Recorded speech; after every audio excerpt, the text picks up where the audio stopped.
Hello and welcome to A News. I'm Dilek Tuna. Let's begin with the headlines.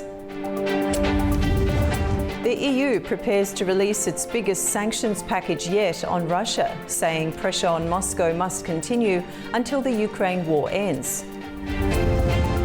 U.S. President Donald Trump has ordered the Pentagon to cut back its annual military exercises in South Korea. And Pakistan has joined 7 other Muslim countries in rejecting Israel's opposition to a proposed roadmap for ending the war in Gaza.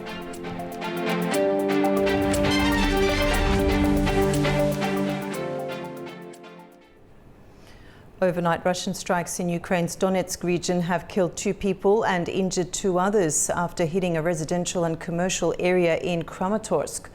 Meanwhile, in the city of Slovyansk, a separate Russian drone attack sparked a massive fire at a local market, severely damaging 54 commercial pavilions. Emergency crews brought the blaze, which spread across 2,000 square metres, under control, but suspended operations due to the threat of further attacks. One of the largest waves of Ukrainian drone attacks on Russia in recent days has hit the country's logistics infrastructure, including a major Wildberries warehouse near Moscow. Russian authorities say hundreds of drones were intercepted over the weekend, while the company is now assessing the damage to one of its largest distribution centres. At the same time, there have been deadly strikes in Russia's border regions. Dasha Chanishova is in Moscow with more. Ukraine's strikes on Russia's online retailer Wildberries are increasingly affecting the country's logistics and commercial infrastructure. Sunday's large-scale drone attack on the Moscow region hit Wildberries' major warehouse in Kaledino, near Podolsk. The facility is a major distribution hub for the Russian online retailer, covering some 250,000 square meters. Wildberries says the facility was affected and that an inventory assessment is being carried out. Ukrainian strikes have targeted multiple Wildberries logistics facilities since July. Reports say at least 7 of the 10 largest logistics centers have now been hit. The attacks are therefore becoming an economic and logistical issue for Russia, disrupting deliveries, affecting thousands of sellers who are using the platform, and putting additional pressure on the country's warehouse and distribution network. On Monday, the authorities in the Belgorod region said at least 6 people were killed and 4 wounded, including a 14-year-old child, in a missile strike on the village of Kalaskova. Authorities say a building was destroyed and a car was damaged. In the Astrakhan region, a woman was killed after Ukrainian drones struck a private house, according to local authorities. Meanwhile, Russia's Ministry of Defense says its forces have taken control of Novosoloshyn in the Zaporizhzhia region and the Andreevka community in the Donetsk region. The MOD also says Russian forces struck Ukrainian logistical centers, energy and transport infrastructure used by the military, as well as assembly workshops and assembly sites for the ground systems, UAV and unmanned boats. Dasha Chanishova for A News in Moscow. The European Union is planning its toughest round of sanctions yet on Russia. The bloc's foreign policy chief Kaja Kallas has said pressure must keep growing on Moscow until it ends its war with Ukraine. Speaking to German newspaper Die Welt, the head of the European diplomacy, Kaja Kallas, said the measures planned for the autumn would be the most extensive sanctions listings since the start of the war in Ukraine. If approved, they would increase the number of sanctioned Russian entities by about a third. Kallas said existing EU sanctions had already deprived Russia's war economy of more than €1 trillion, adding that pressure should continue until Moscow ends the war. She did not provide details on the timing or specific targets of the planned measures. The EU approved its latest sanctions package in July, introducing further restrictions on Russia's banking sector and cryptocurrency networks. Since 2022, Brussels has imposed repeated sanctions targeting Russian energy, finance, trade and access to technology. The EU says the measures have reduced Russian revenues and increased pressure on the country's economy. Russian officials, however, have repeatedly said European sanctions will not achieve their intended effect. The Kremlin has also said Moscow would respond to any new EU measures in line with its national interests. The death toll following a powerful earthquake that hit eastern Indonesia at the weekend has risen to 53. Flores Island in the East Nusa province was the worst affected by the 7.7 magnitude quake. Rescue teams are continuing operations as authorities assess the scale of the destruction. Rescue workers sifted through collapsed buildings and landslide debris on Sunday, searching for bodies and possible survivors a day after the powerful earthquake. Officials from Indonesia's disaster agency said more than 900 homes were destroyed and another 450 damaged, forcing around 5,000 residents into emergency shelters. At least 167 public facilities, including schools, healthcare centers, and churches, were also damaged. Near the epicenter, medical and military personnel treated injured survivors in makeshift tents after the local hospital was heavily damaged.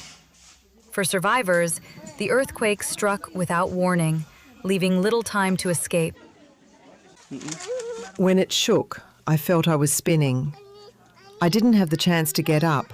Just as I was about to get up, rocks fell on me, on my head, my legs. I had my 2 kids with me, and we were all buried under rubble. We were then evacuated by someone. Another survivor described being trapped inside her room as the building collapsed around her. I just woke up, and when the quake happened, my entire room started collapsing, and I was trapped in my room. I focused on covering my head, so my legs and body were crushed by the quake. Only when it was safe was I able to crawl out. Emergency teams continued searching for villagers feared trapped beneath earthquake-triggered landslides across 6 regencies on Flores, a predominantly Catholic island in Muslim-majority Indonesia. Aid workers began distributing rice, ready-to-eat meals, drinking water, blankets, and medical supplies, while emergency shelters were set up for people who lost their homes. Restoring electricity and communications, as well as reaching remote communities cut off by landslides, remained among the main challenges for authorities. The European Union has expressed solidarity with Indonesia and said it is ready to support search and rescue efforts. European Commission President Ursula von der Leyen said the EU was prepared to activate the Copernicus Earth Observation Service, providing satellite data to help Indonesian authorities assess the damage and direct rescue teams to areas most in need. At least 289 people have died and more than 4,000 were injured from the 7.5 magnitude earthquake that hit Colombia a week ago last Monday. That's according to the latest figures from the country's National Unit for Disaster Risk Management. The revised death toll is down by 5 from the previous day's figure, but the agency didn't explain why. More than 140 people remain missing, while more than 350 were rescued. The agency also said the disaster had affected more than 120,000 families.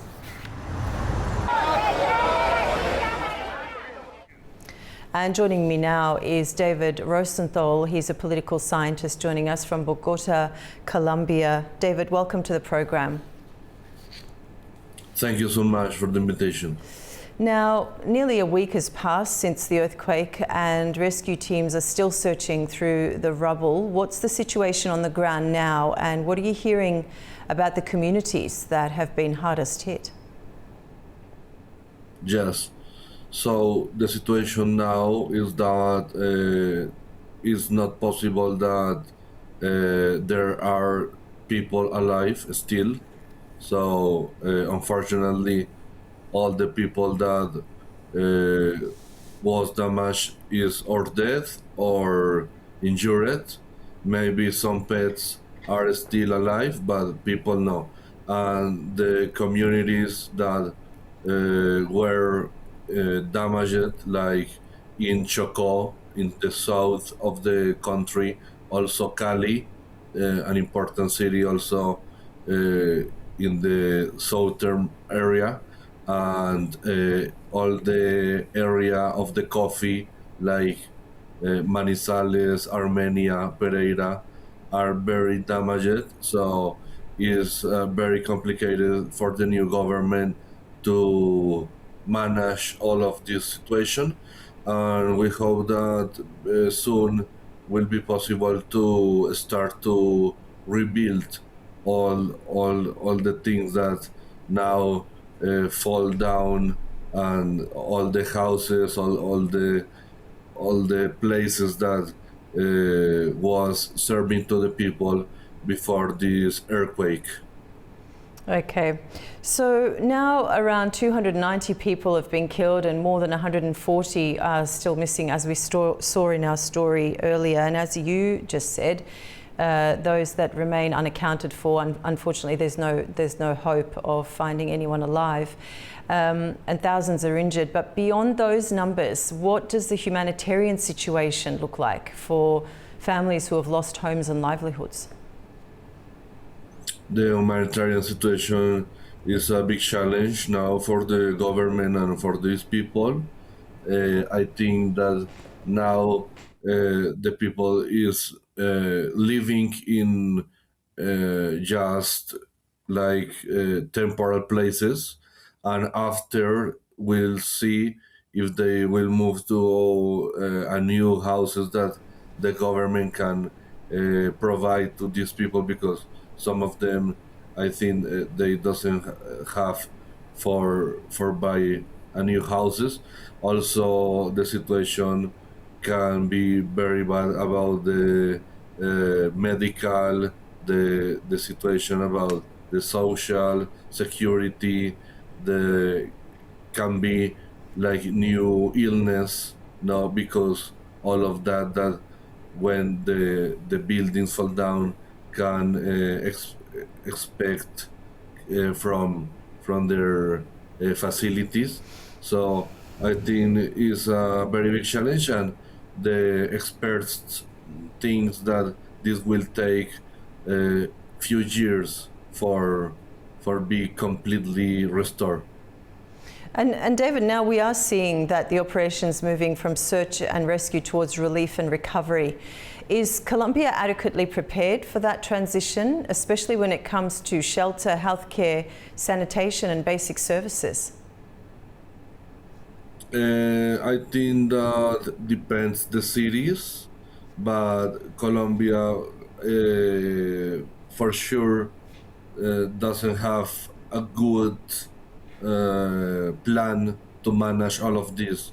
So all of this damage, all about the sanity, all about the injured people, is a big challenge. But we hope that the new government can manage with all of this, and they can help all of these people to have a new life. But will be very difficult. For this reason, a lot of countries and a lot of also particular private people are donating to these campaigns to help all of these communities. As you say, the government certainly has a trying challenge ahead, and the earthquake struck only days after the new president took office. How significant a political test is this for a government that's barely had time to establish itself? Yeah, the president just was taking the power, and the Monday that he started this labor, so was the earthquake. So it's a very difficult time, but also this can show that this new government is much better than the older one. So I think that will be a good way that demonstrate that. Also, a lot of international community is helping this government with that, like U.S., for example, also Israel. Israel sent more than 80 people of the rescue team from the IDF to help this Colombian rescue team. So will be interesting, because this new government can show now that is very strong and can manage very good all of this situation and the other situation that can appear after. Well, there was criticism of aspects of the government's initial response, although international assistance has been accepted and the relief effort has expanded. How's the government's handling of the disaster being perceived inside Colombia? All the international help is received, and the government is doing well. They are moving forward to help all the communities. They are traveling every day practically to all of these cities. So I think this government is making an important and a good job, different to the former government that I think they will not manage like this government is doing now.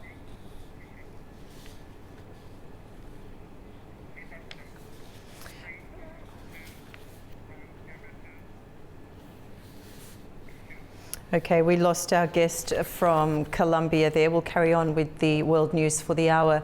Residents of Hawaii were assessing the aftermath of Lala on Sunday after the storm battered the island chain over the weekend. Officials urged people to remain cautious as recovery operations got underway. Fallen trees, flooded roads and damaged power lines were reported across Hawaii after Lala passed close to the islands without making landfall. PowerOutage.us said nearly 130,000 customers were without electricity early on Sunday, mostly on the Big Island, Oahu and Maui. We haven't had electricity all night, so I just wanted to get out here and kind of assess for myself what's going on. It's been a pretty challenging experience, just trying to, all these trees are down with on top of wires, so we're just hoping emergency crews get to us and help us out a little bit. Authorities reported one death in a car-related incident, while the National Weather Service said 2 homes had been swept away. Hawaiian Electric said strong winds, heavy rain and blocked roads were hampering efforts to restore power. Lala reached Category 1 hurricane strength on Saturday, with maximum sustained winds of 120 kilometers per hour, before weakening to a tropical storm. The National Hurricane Center warned that life-threatening conditions remained possible, with up to 20 centimeters of further rain forecast for the Big Island and windward Maui. Total rainfall in some areas could approach 90 centimeters since the storm began affecting Hawaii late on Friday. Hilo and Kona international airports were closed on Saturday, with state officials saying they were expected to reopen on Sunday and advising passengers to check with their airlines. After the break, we'll take a look at the latest between the US and Iran as a deadline for a final peace deal expires with no agreement in sight. Stay with us. Welcome back. You're watching A News. A deadline for a final peace deal between the United States and Iran has expired with no agreement in sight. The Islamabad memorandum had given the two sides 60 days to reach a lasting settlement, but negotiations remain deadlocked, leaving the future of the vital Strait of Hormuz uncertain. The 60-day negotiating period under the Islamabad memorandum reaches its deadline today, August 17th, without a permanent agreement between the United States and Iran. Talks on ending the conflict, Tehran's nuclear program and shipping through the Strait of Hormuz remain stalled. Commercial traffic through the strait has also fallen sharply following attacks on tankers. Only 5 commodity vessels crossed on Saturday and none on Sunday, compared with 31 the previous weekend. Before the war, more than 130 ships a day used the route. Publicly, both sides continue to take a hard line. Foreign Minister Abbas Araghchi has repeatedly said shipping through Hormuz will resume only if Washington meets Tehran's conditions. The United States, meanwhile, says it could maintain its naval blockade indefinitely. President Donald Trump also vowed late last week to intensify economic pressure on Iran, saying new measures could be introduced as early as next week. However, reports suggest efforts to revive diplomacy are continuing. According to Axios, Nechavan Barzani, president of the Kurdistan region of Iraq, recently offered to help restart US-Iran negotiations. The Trump administration reportedly used Barzani in May to establish a secret communication channel with leaders of Iran's Islamic Revolutionary Guard Corps. The disruption in Hormuz has also prompted calls from regional leaders. Turkish President Recep Tayyip Erdogan has called for free passage through the strait without fees, saying it would benefit global shipping and trade. Before the war, the Strait of Hormuz carried about a fifth of global crude oil and liquefied natural gas shipments. With diplomacy stalled and shipping severely disrupted, the future of the Islamabad framework remains uncertain. Iran has announced that as long as the status of its 3 missing fighter jet pilots is not clarified, Tehran assumes that they are in the captivity of Qatar, stressing that the Iran-US ceasefire deal, which expires today, wasn't implemented because it was violated from the very first days of its signing in June. Taraj Shiraliliu reports from Iranian Foreign Ministry spokesman's weekly briefing.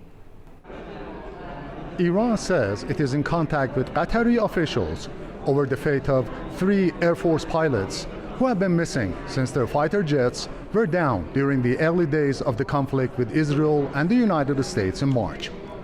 Foreign Ministry spokesman Ismail Baghai said Tehran has not concluded that the pilots were killed during a mission targeting US bases in Qatar and is seeking information to establish their status.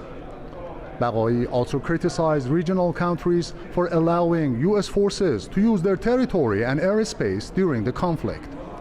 On Iran-US relations, the spokesman said a memorandum signed on 17th of June, which provided for negotiations toward a longer-term ceasefire, had been violated by the US soon after it was agreed. He said planned talks on sanctions relief and the nuclear issue did not take place after US attacks resumed. Baghai said Iran would not make decisions based on deadlines or pressures, but according to its national interest and security. He also said Iran and Oman have agreed on a navigation route through the Strait of Hormuz and are working on a joint statement covering the arrangements. Turaj Shiraliliu from Iranian Foreign Ministry for A News. US envoy Jared Kushner has met Israeli Prime Minister Benjamin Netanyahu, urging him to withdraw troops from Gaza and revive Washington's stalled peace plan. The push comes just weeks after Netanyahu dismissed President Trump's latest roadmap as unacceptable. Earlier in his regional tour, Kushner held talks with Egyptian President Abdel Fattah al-Sisi.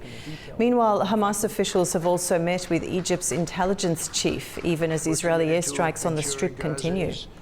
Demilitarized, properly governed, and beautifully rebuilt. Pakistan and 7 other Muslim countries are condemning Israel's rejection of a US-backed roadmap for ending the war in Gaza. They're calling for Washington to ensure the plan is implemented. Mariam Zia reports from Islamabad. Pakistan has joined Egypt, Turkey, Indonesia, Jordan, Qatar, Saudi Arabia, and the UAE in rejecting Israel's opposition to a proposed roadmap for ending the war in Gaza. In a joint statement, the 8 countries described Israel's position as a direct rejection of the comprehensive plan, warning that it could hinder efforts to implement the roadmap and reach what they called a just and lasting peace. They also said Israel would bear responsibility for obstructing efforts to advance a political settlement in Gaza.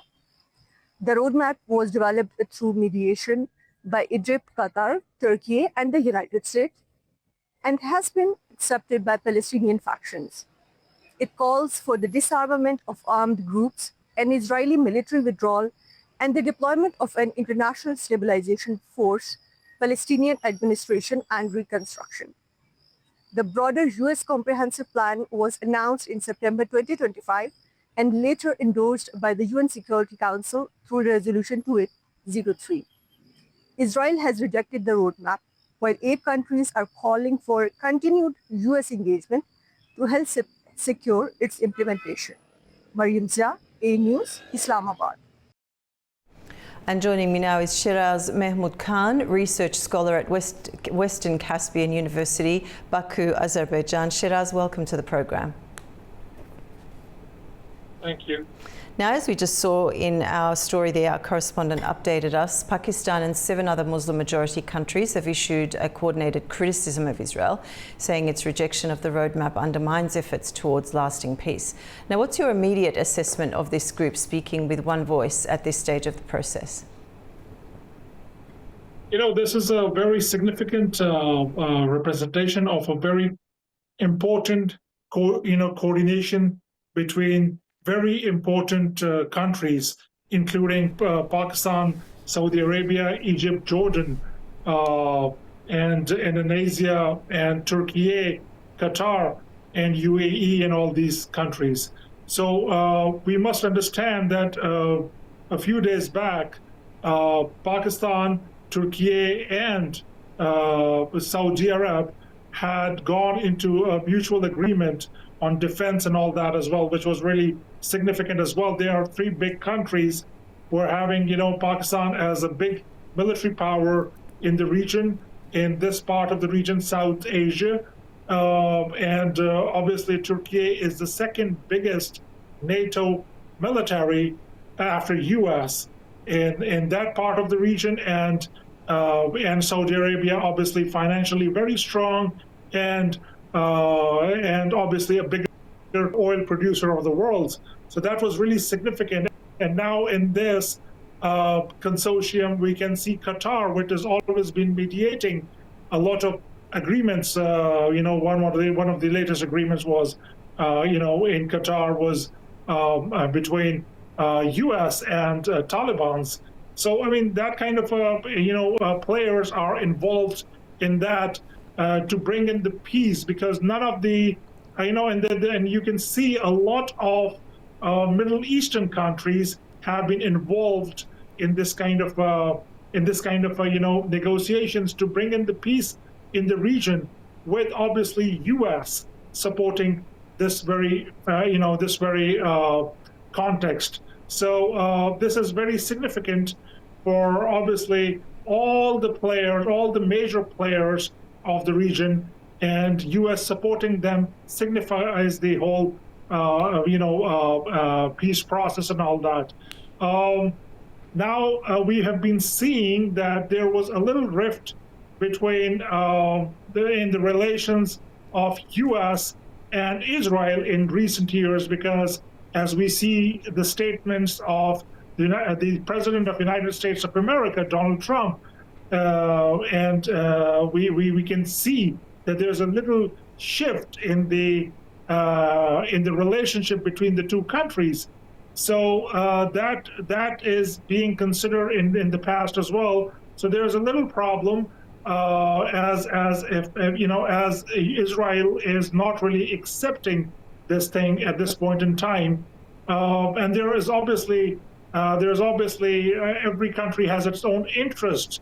U.S. and Israel, the common things are that they have very strong strategic partners, but at the same time, they have their pressures back at home, because both of the presidents are going to face elections in near future.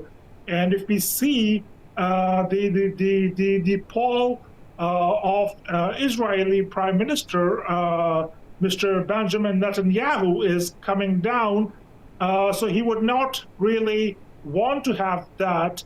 And obviously, the whole war, he needs to justify it, and he has to continue it. He's got its own interest, whereas this peace process states that, the withdrawal of Israeli forces, and obviously Hamas would obviously, do that as well. So that I don't know whether he will be able to justify that after such a long continuation of the war in Gaza for decades. Now, Shiraz, I want to come back to domestic pressure a little bit later on if we have time, but for the time being, the statement goes further than expressing disappointment. It argues that Israel's reaction effectively places responsibility on Israel for obstructing the peace effort. Sorry, not Israel's. Is this an attempt to change the domestic pressure surrounding the negotiations? Well, obviously, as I said, that Israel is facing a lot of pressure. It's just not the most important strategic partner of Israel is U.S. and U.S.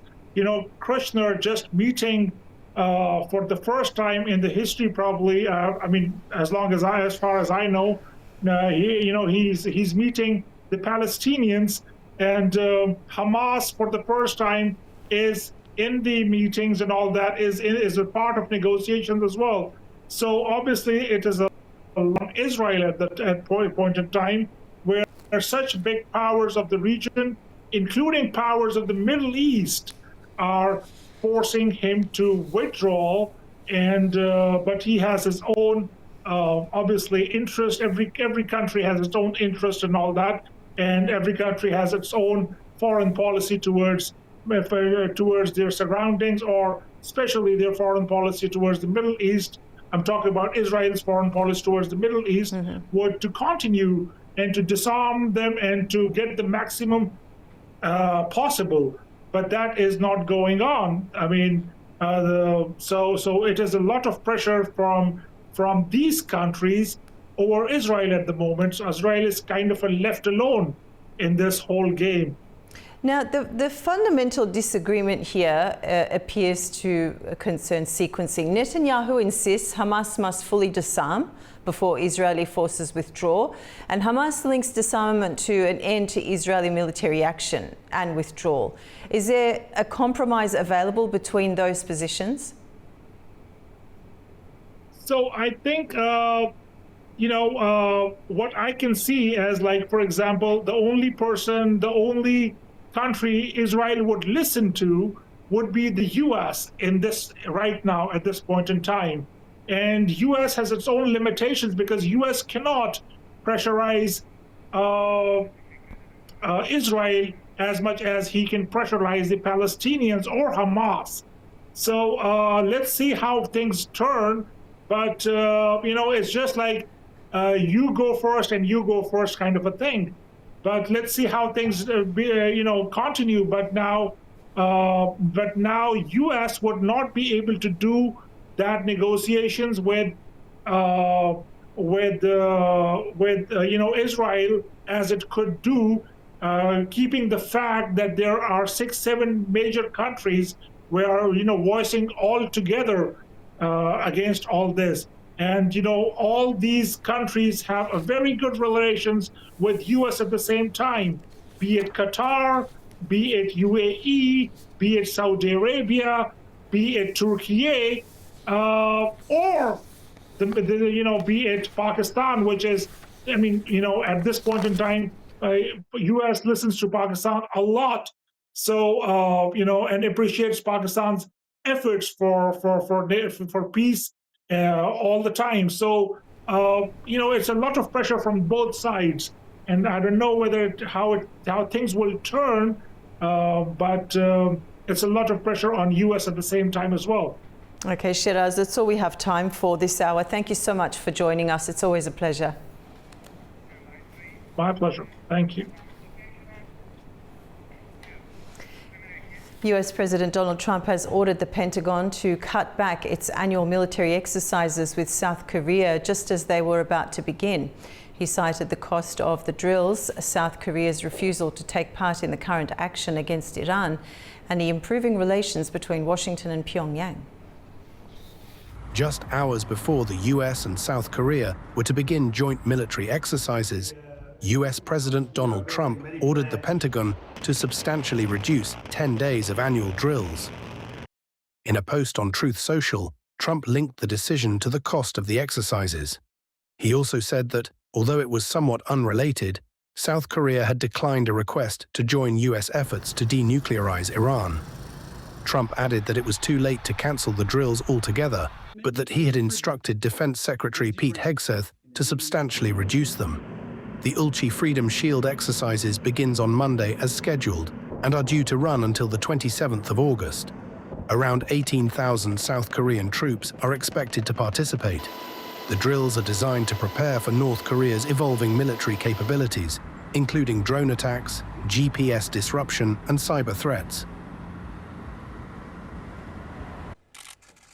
Trump also pointed to his relationship with North Korean leader Kim Jong-un, raising speculation that the move could be aimed at improving ties with Pyongyang. North Korea regularly condemns the drills as preparations for an invasion. The country launched 2 ballistic missiles earlier this month, most recently last Wednesday, when it fired one from its eastern coast towards the Sea of Japan. Trump and Kim have had a volatile relationship over the years, despite holding 3 summits. Their meetings did not result in changes to North Korea's nuclear weapons or ballistic missile programs.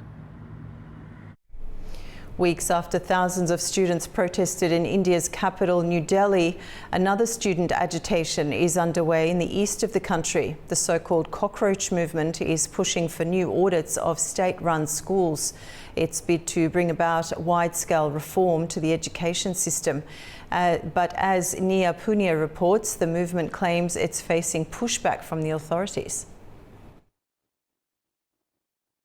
The latest student agitation is taking place hundreds of kilometers away from New Delhi. It's happening in the eastern Indian state of Jharkhand. It's one of India's poorest regions. And there for 3 weeks, thousands of students have been camped out in the capital city of Ranchi. Many have been on a hunger strike. The protest started after 2 exams for state government jobs saw alleged irregularities, including reported leaks. Now, the state government there, ruled by an alliance of parties opposed to Prime Minister Narendra Modi, have held multiple talks with protesters, and while most demands have been accepted, they are yet to accept the demand to allow a federal police team to probe these alleged irregularities. Experts say this will pull in Mr. Modi's federal administration, and the opposition party in power wants to avoid that. But over the weekend, protests intensified and demonstrators burned effigies of the chief minister there. They threatened to surround his residence, and now the local government is holding another round of talks with students to try and end this impasse. Now, Mr. Modi's party has criticized the local government's handling of this entire issue. For the Prime Minister's party, this comes just weeks after it was his party and government at the receiving end of a similar public protest, which was led by the Cockroach Janata Party here in New Delhi. The protest, which only ended after Mr. Modi's education minister resigned over an exam leak scandal, became the biggest show of dissent against Mr. Modi's rule. Now, the Cockroach movement has taken its entire movement to the grassroots by carrying out an audit of all state-run schools. They want to expose, they say, how poorly funded these schools are and how millions of children lack access to even basic amenities like clean toilets, electricity, or even teaching staff. But they allege that Mr. Modi's party is trying to prevent them from putting a spotlight on this issue in the state of Rajasthan. That region is ruled by Mr. Modi's party, and the government there has now issued an order prohibiting the unauthorized entry of outsiders. It says live streaming of school premises is also not allowed. The Cockroach movement has called this, quote, a cowardly order, saying its workers are ready to defy the order and face arrest, but this will not stop them, they say, from inspecting schools in that state and ensuring that schools are fixed immediately. Neha Punia, 4E News, New Delhi. Spain has said the last remaining asylum seekers sleeping out in Ceuta will not be able to travel on to the EU. Migrants have held angry protests in the North African enclave, claiming they're being denied the right to claim legal asylum in Europe. Hundreds of migrants have demonstrated in Ceuta, a Spanish enclave on the North African coast, following a mass arrival from Morocco 2 weeks ago.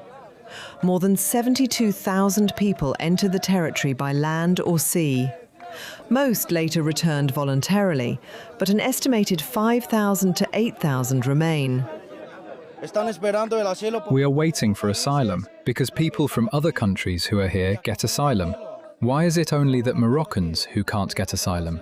Why is it only Moroccans? What fault do we have? Many of the Moroccans said low wages and limited job opportunities had pushed them to make the dangerous journey, despite some holding professional qualifications. They are now hoping to work in Europe and travel onwards to mainland Spain. We are truly suffering. We are sleeping next to the sea, with cold, with bad smell. We are suffering a lot. The police doesn't let us go downtown. They always kick us out. Ceuta's limited resources have been stretched by the arrivals, leaving authorities struggling to provide accommodation and essential services. Spanish Interior Minister Fernando Grande Marlaska said those who entered irregularly would not be allowed to remain in the enclave, travel to mainland Spain, or obtain legal status, except in rare cases involving extreme vulnerability. After the break, we'll look at more stories shaping the region. Welcome back. You're watching A News. Turkey has marked the 27th anniversary of the Marmara earthquake in August 1999. Ceremonies have been held in Yalova, Kocaeli and Sakarya to honour those who lost their lives. The disaster killed more than 17,000 people, injured nearly 44,000 and left around 200,000 people homeless. In Yalova, residents and officials marched from the July 15th Democracy and Republic Square to the earthquake memorial. At 3:02 local time, the exact moment the earthquake struck 27 years ago, people laid carnations at a monument bearing the names of the victims. The ruling Justice and Development Party Deputy Chairman Ahmet Büyükgümüş said Turkey had gained significant experience in disaster management since 1999, particularly in search and rescue, construction standards and emergency coordination. He also stressed the importance of making cities more resilient and accelerating urban transformation before another major disaster occurs. In Gölcük, Kocaeli, the epicenter of the 1999 earthquake, residents gathered at the earthquake memorial on the Kavaklı coast. A wreath was laid at 3:02, followed by a minute of silence and prayers. Participants also threw carnations into the sea in memory of the victims. Commemorations were also held in Sakarya, where prayers and Quran recitations were held at the July 15th Democracy Square. Sakarya Governor Rahmi Doğan said Turkey must accept the reality that it lies in an earthquake-prone region and focus on constructing safe buildings on stable ground. Officials across the three provinces called for stronger disaster preparedness, safer construction, and continued urban renewal to reduce the impact of future earthquakes. The magnitude 7.4 Marmara earthquake struck northwestern Turkey on the 17th of August 1999, with its epicenter in Gölcük. It killed 17,480 people and injured nearly 44,000, according to parliamentary figures cited by Anadolu Agency. The disaster caused widespread destruction across Kocaeli, Sakarya, Yalova, Istanbul and Düzce, leaving around 200,000 people homeless and tens of thousands of homes and businesses destroyed. Meanwhile, Turkish President Recep Tayyip Erdogan says Egypt could become the latest country to join a new defence pact between his country, Saudi Arabia and Pakistan. Speaking to Al Jazeera, Erdogan described Cairo's accession as possible and said the pact remains open to additional members. Known as the Mecca Joint Defence Agreement, the pact requires its members to respond collectively if any signatory faces an external attack. The Mecca Joint Defence Agreement between Turkey, Saudi Arabia and Pakistan was praised by U.S. President Donald Trump on Sunday in a post on his Truth Social account. The agreement was signed after Iran launched missiles at Gulf oil exporters. Under the pact signed on the 7th of August, an armed attack against any member would be regarded as an attack against all, similar to NATO's Article 5 collective defence clause. Central Asia is attracting billions of dollars in new transport investment as countries seek faster and more secure trade routes between Asia and Europe. Much of the spending is focused on the Middle Corridor, which is set to transform the region into one of Eurasia's most important transit hubs. A news correspondent Sevil Rajapova reports from Tashkent. Central Asia is undergoing a major transport expansion, with $71.7 billion being channeled into 114 ongoing and planned projects across the region, according to the Eurasian Development Bank's 2026 Transport Observatory. Kazakhstan is the largest recipient, accounting for 45% of total investment. That is around $32 billion. Much of the investment is focused on the Trans-Second network, including the Trans-Caspian International Transport Road, better known as the Middle Corridor. The road has attracted around $42.8 billion in investment and is designed to connect Central Asia with the Caspian region, the South Caucasus and Europe, providing an alternative trade route between China and European markets. China is also a major investor, with more than $12 billion going into transport projects across Central Asia. The largest individual project is the China-Kyrgyzstan-Uzbekistan Railway, valued at around $4.7 billion. International financial institutions are also supporting regional connectivity. The European Union has allocated $10 billion for further Middle Corridor development, while Kazakhstan and the Asian Development Bank have agreed on a framework covering 15 projects worth around $5.4 billion through 2029. Roads account for 56% of regional transport investment, while railway make up almost 30%. The scale of investment is strengthening Central Asia's role as a major transit hub and an increasingly important link between Asian and European markets. Sivil Rajab reporting from Tashkent, Uzbekistan, A News. Floods and landslides have hit communities across Afghanistan this year, leaving tens of thousands of people affected and adding further pressure to the country's already severe humanitarian needs. Tamim Bahis has the details from Kabul. More than 92,000 people have been affected by floods, landslides and other weather-related disasters across Afghanistan since the beginning of this year, according to the United Nations Office for the Coordination of Humanitarian Affairs. OCHA says the disasters have hit communities in all 34 provinces and in over 200 districts between January and early August. At least 97 people have been killed and another 331 injured. Nearly 10,000 homes have been damaged, while more than 2,100 have been destroyed, affecting almost 13,000 families. Eastern Afghanistan has been the hardest hit, with more than 51,000 people affected.